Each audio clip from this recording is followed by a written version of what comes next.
Hi friends, SBI பற்றி ஜெனுனான விஷயங்கள் தெரிஞ்சுக்கணுமா? என் சேனலை சப்ஸ்கிரைப் பண்ணி வச்சுக்கிட்டு ஃபாலோ பண்ணிக்கோங்க. ஏன்னா எஸ்பிஐ பற்றி ஜெனுனான விஷயங்கள் மட்டும்தான் வரும். இப்போ எஸ்பிஓவில் ஜாயின் பண்ண நினச்சிங்க அப்படின்னா இந்த நம்பரில் காண்டாக்ட் வாட்ஸ்அப் பண்ணுங்கள். நான் ரிப்ளை பண்ணுறேன். எஸ்பிஐ பற்றி ஃபுல் டீட்டெயில் நான் சொல்கிறேன். அதில் பிடிச்சிருந்தா ஜாயின் பண்ணிக்கோங்க. ஓகேவா?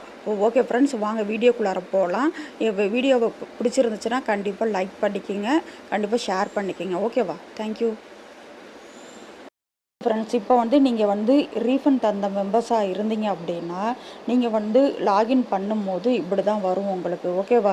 இங்கே பாருங்கள், இப்படி தான் வரும் உங்களுக்கு. நீங்கள் எஸ்பிஓ நோட்டீஸ் போர்டில் போய் ஜாயின் பண்ண நினச்சிங்க அப்படின்னா ஜாயின் நவ் அப்படிங்கிறது இருக்குதுல்ல, இதில் போய் நீங்கள் ஜாயின் பண்ணிக்கிங்க. ரொம்ப ரொம்ப முக்கியம்.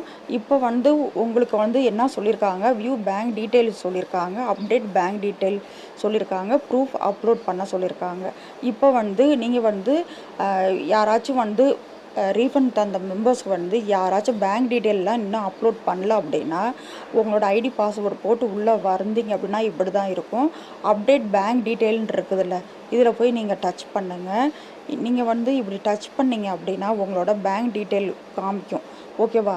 உங்கள் பேங்க்கோட டீட்டெயிலை அப்லோட் பண்ண அது சொல்லும். ஓகேவா? இங்கே பாருங்கள், பேங்க் டீட்டெயில் அப்டேட் ஃபார்ம் அப்படின்னு இருக்குல்ல, இங்கே உங்களோட அக்கௌண்ட் நம்பர். ஓகேவா? உங்களோட அக்கௌண்ட் நம்பர் போடுங்க. அப்புறமேலு கரெக்டாக போடுங்க. அக்கௌண்ட் நம்பர்லாம் கரெக்டாக பார்த்து ஒரு தடவைக்கு 10 தடவை கொஞ்சம் கவனமாக பார்த்து போடுங்க. கன்ஃபார்ம் அக்கௌண்ட் நம்பர் போடுங்க. இப்போ இங்கே இருக்கிற அக்கௌண்ட் நம்பரை தான் இங்கேயும் கன்ஃபார்ம் அக்கௌண்ட் நம்பர்லேயும் போடணும். அப்புறம் அக்கௌண்ட் ஹோல்டர் நேம், உங்களோட நீங்கள் எந்த பாஸ்புக் வச்சுருக்கீங்களோ அதில் என்ன நேம் இருக்குதோ அதுதான் நீங்கள் இதில் போடணும். Enter PAN card number. ஓகேவா? என்டர் பேன் கார்டு நம்பரும் இதில் கரெக்டாக போட்டுக்கோங்க. இதில் ஓவா ஜீரோவா அப்படிங்கிறத கரெக்டாக நீங்கள் கேபிட்டல் லெட்டரில் டைப் பண்ணி அழகாக போட்டுக்கோங்க. ஓகேவா? Enter PAN card number. ஓகேவா? இங்கே பாருங்கள், என்டர் பேன் கார்டு நம்பரையும் கரெக்டாக போட்டுக்குங்க. இதெல்லாம் ரொம்ப ரொம்ப மஸ்ட்டு. இது ரெண்டும். அப்புறமேலு PAN card holder name, PAN கார்டில் என்ன நேம் இருக்குதோ அதுதான் நாம் இங்கே கொடுக்கணும். ஐஎஃப்சி கோடையும் ஜீரோவா ஓவா என்னன்னு பார்த்து நீங்கள் கரெக்டாக கொடுத்துக்குங்க. இதெல்லாம் ரொம்ப ரொம்ப மஸ்டான ஒரு விஷயம். நீங்கள் இப்படி ஐஎஃப்சி கோடு கொடுக்கும் போதே உங்களோட பிரான்ச்சு எல்லாமே காட்டும் உங்களுக்கு. அதனால் நீங்கள் கரெக்டாக கொடுத்துருக்கீங்களா அப்படிங்கிறத நம்ம கன்ஃபார்ம் பண்ணிக்கலாம். அப்புறமேலு வியூ பேங்க் டீட்டெயிலில் போய் நீங்கள் பார்த்தீங்க அப்படின்னா நீங்கள் கொடுத்துருக்கிறது கரெக்டாக அப்படிங்கிறத பார்த்துக்குங்க. அடுத்த ஒரு விஷயம் என்ன அப்படின்னா, இப்போ உங்களுக்கு பேமெண்ட்டு இப்போ ரீஃபண்ட் அப்ளை பண்ணியிருக்கீங்க, பேமெண்ட் வந்துருச்சு அப்படின்னா உங்களுக்கு இங்கே ப்ரூஃப் ஆஃப் அப்லோடுன்னு இருக்குல்ல, இங்கே போய் நீங்கள் உங்களோட என்ன பேமெண்ட்டு வந்திருக்குது அப்படிங்கிறத நீங்கள் கரெக்டாக மென்ஷன் பண்ணி நீங்கள் கொடுக்கணும். இப்போ இங்கே பாருங்கள், இங்கே பாருங்கள், 2 லாங்குவேஜ்லேயுமே கொடுத்துருக்காங்க. அதனால் உங்களுக்கு எந்த 2 லாங்குவேஜுமே கொடுத்துருக்காங்க. உங்களுக்கு 2 லாங்குவேஜுமே தெரியும். அதனால் கரெக்டாக படித்து பார்த்து உங்களுக்கு என்ன அப்படிங்கிறத, என்ன பேமெண்ட் வந்திருக்குது அப்படிங்கிறத நீங்கள் கரெக்டாக கொடுங்க. ஏன்னா ரொம்ப ரொம்ப மஸ்ட்டு. அப்போ தான் எஸ்பிஐயில் பேமெண்ட் அப்படிங்கிறது வரும் உங்களுக்கு.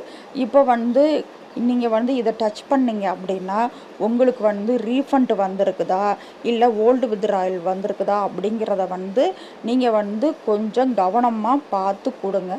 ஓகேவா? இங்கே ரீஃபண்ட் வந்திருக்கு அப்படின்னா நீங்கள் ரீஃபண்ட் அமௌண்ட் அப்படிங்கிறத சூஸ் பண்ணிவிட்டு அந்த அமௌண்ட்டை கரெக்டாக இங்கே சூஸ் ஃபைல் அப்படிங்கிற இடத்துல நீங்கள் அப்லோட் பண்ணுங்கள். வேறு ஃபோட்டோலாம் எடுத்து அப்லோட் பண்ணாதீங்க. இது ரொம்ப ரொம்ப இம்பார்ட்டண்டான ஒரு விஷயம். ஓகேவா? என்ன பேமெண்ட் வந்திருக்குதோ அப்படிங்கிறத சூஸ் ஃபைலுங்கிறத அப்லோட் பண்ணிவிட்டு உங்களோட ஃபீட்பேக்கை இங்கே சப்மிட் பண்ணுங்கள். கரெக்டாக நீங்கள் எஸ்பிஓவில் இருந்திருக்கீங்க, அவங்க என்ன ஃபீட்பேக் கொடுக்குறீங்க எஸ்பிஓக்கு அப்படிங்கிறத கரெக்டாக நீங்கள் கொடுங்க. அப்புறம் சப்மிட் கொடுத்துருங்க. ஓகேவா? ஓகே ஃப்ரெண்ட்ஸ், நீங்கள் வந்து 6500 பிளானில் வந்திருந்தீங்க அப்படின்னா 80% ஜிஎஸ்டி போக உங்களுக்கு வந்து 5330 உங்களுக்கு வந்து உங்கள் பேங்க் அக்கௌண்ட்டுக்கு ரீஃபண்ட் அமௌண்ட்டாக கிரெடிட் ஆகும். அதுவே வந்து 2000 பிளானில் நீங்கள் வந்திருந்தீங்க அப்படின்னா 80% ஜிஎஸ்டி போக உங்களுக்கு 1640 வந்து உங்களுக்கு ரீஃபண்ட் அமௌண்ட்டாக கிரெடிட் ஆகும். ஓகேவா? இந்த அமௌண்ட்டெல்லாம் வந்து நீங்கள் ரீஃபண்ட் கொடுத்துருந்தீங்க அப்படின்னா அதை வந்து ஸ்ப்ளிட் பண்ணி தான் போடுறாங்க.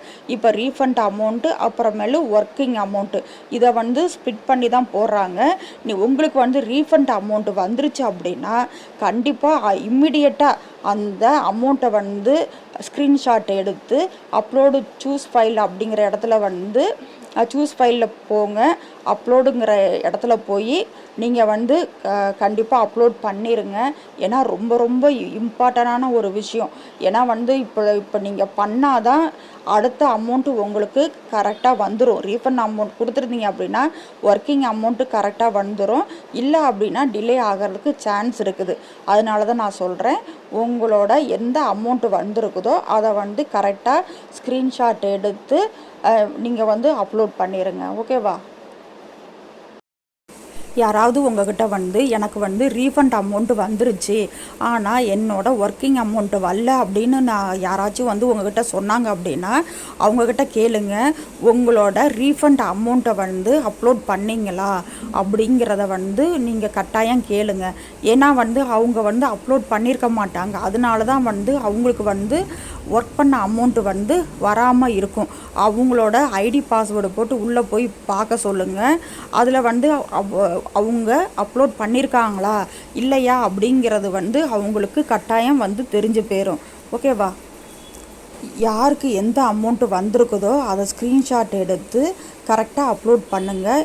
80% ஜிஎஸ்டி போக உங்களுக்கு கரெக்டாக வந்து உங்களோட பேங்க் அக்கௌண்ட்டுக்கு எந்த அமௌண்ட்டோ அது வந்து கரெக்டாக கிரெடிட் ஆகிருக்கும். அதனால் கரெக்டாக அப்லோட் பண்ணுங்கள்.